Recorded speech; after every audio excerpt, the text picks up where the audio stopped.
Hello everyone. So I am creating this video to talk a little bit about how I structure my online classes. If you've had other classes with me or online classes, or if this is your first one, please know that my courses that I put online are pretty much formatted in the same way. I do this to keep it simple so that you don't have to worry about finding the information or figuring out where I put it. As far as structure goes, you can be rest assured that it's going to be similar and that won't be an issue for you. So let me kind of show you a little bit of what my class looks like. But before that, let's talk about the fact that this video is not about teaching you everything you need to know for Canvas. A lot of that is due to the fact that I don't have your particular view. So as a student, you'll have a different setup than I have, but I think it's similar enough for me to at least tell you where you'll find and how to navigate the big picture and the overall sense so that you're comfortable. So what I'd like to do first is to show you where the tutorials are if you need more information on how to navigate Canvas in general. So if you look over here on the main UTPB homepage, you would, to find the tutorials, you'll just go straight to where you normally log in, which is down here. This button here is up here where you access courses in Canvas is normally where you would click to get in. I just always jump to it automatically and never pay attention to anything else that's on the screen. But if you notice over here on the left, you'll see student tutorials that you could go in to find information about what it should look like for you, where do you need to go to get the information you need, etc. So take some time at some point if you're struggling in finding grades, you want to figure out how to see the comments that are made on your assignments. Take a look through there because when I look at it, it won't be the same, okay? But let's look at the structure of my courses. Like I said, this is the multicultural counseling course, but that doesn't matter because my courses will look the same, although the content may be slightly different, but you'll know how to navigate it once you've had a chance to look over it. So, most important thing here is the left side menu toolbar, menu bar, navigation pane, any of those things you want to call it. Right here under the modules tab, this is home. If you want to go back to the beginning, see where you are and start, maybe go to a different module, when you log in, you'll be here at the home, the modules bar. This discussion link can be used if you want to go and answer the discussion posts here, or if you, once you come back in and you need to respond to peers or to see what someone has said in regards to your response, you'd click this discussion button here. Now your grades, this is where you would look to see basically what has been graded and what hasn't been.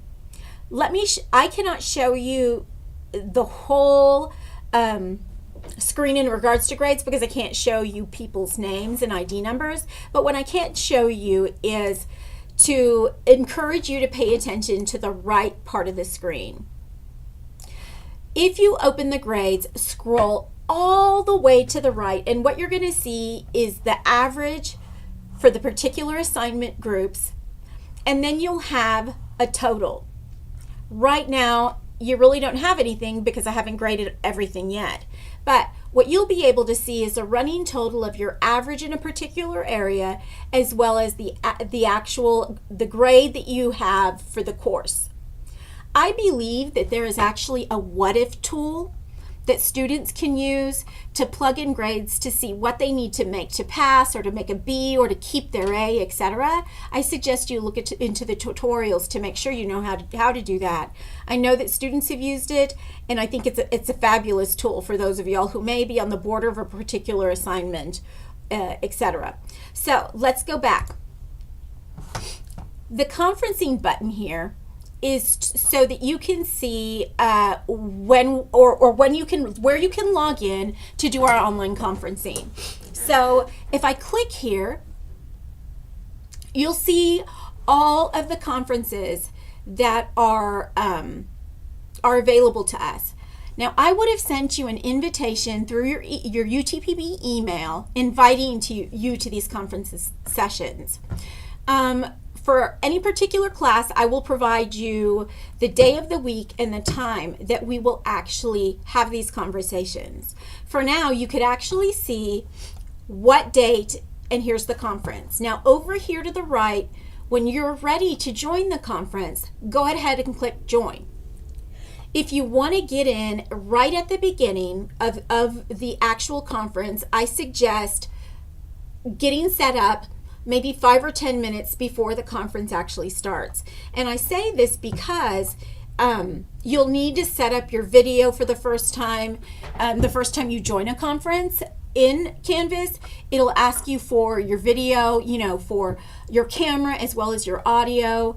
It'll help you check to see if it's being registered. So try and set that up earlier so that when you're in, you're not wasting time and you can just come into the discussion. Okay? I've already started this one. I'm going to have to end it. What's kind of nice about these conferences is that if you cannot make the conference, once we close out a particular conference, it'll pop down here to the bottom, concluded. Our conference sessions are recorded, so I will cover content, answer questions, talk about assignments. If you're out of town, you have to stay at work late, or unable to get to the conference, you can always go back and watch the video of these conferences at a later date. Let's go back home. As I stated, all my courses are set up the same. What's really, really important is that you pay attention to the start here. A lot of students jump right into a particular assignment and start there, but there is going to be key information in the start here's, and at the beginning of every module, you'll see module information. Module information. Module information. Make sure that you go in there. I'm going to show you the kind of content that you'll find. First of all, the course materials. You'll find everything you need to know here in regards to the syllabus, the calendar. Here's some instructor information in case you want to know a little bit more about my background. And then I talked to you a little bit about emailing me directly. What's important to look at here is that you can go back to your material 2 different ways. You can go to modules and it takes you back home, or you can simply hit the next button. In this particular area, I've included a course introduction video, and I'll have again this navigating video for students who need to go back and kind of say, where do I find this? So once you're done with this, you click next. And I've actually created this new content area where I've provided video instructions to support the instructions that you'll find in your syllabus. This may look a little bit different depending on the class that you're in, but I'm fairly confident that I'll have the APA, chapter questions, discussion boards, and the exams. I usually try really hard to add at least 2 or 3 case conceptualizations, because that's the practice piece that's very important. By the time you look at this area, my hope is that all these videos will be posted. And once you're done again, you can go back home by choosing modules or simply choose next. The module information areas where I told you are very, very important to click on before you go to the assignments contain information like this. It'll have the steps in regards to making sure that you look at these objectives. You need to know what you'll be learning in this particular module. You also have these PowerPoints. I really hope that you'll make use of these PowerPoints. I try really hard to make sure that I have all the key content in these PowerPoints. And if you use them to navigate while reading, it'll be extremely helpful in being able to focus in areas that you need to. The next step will ask you to read your chapters. This will be different per module. And then I'll have the different assignments that are expected to be submitted. You'll see in each of the modules that the assignments may have this little M1, M2, M3 at the end. And that's simply when you're looking at your grades, you're able to sort of look back and say, which chapter questions were these? Were they from Module 1, Module 3? It makes it a little bit easier when you get to the grading. Again, you can go back to modules, or you can do click next, which I choose to do, or I'll get lost. Now, in each of these areas, y'all's may look a little bit different than mine, but it'll give you specific instructions on what you need to complete this assignment. This student authentication assignment is required for you to complete, and everyone in your classes, but I want to show you what you'll see with other assignments.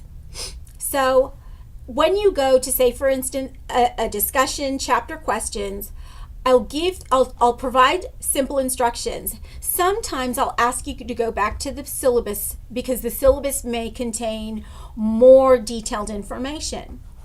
What's new to the classes is that I've added this link for you to go back to the instructional videos. And you can see, all right, what are the instructions for the discussion board, chapter questions, etc.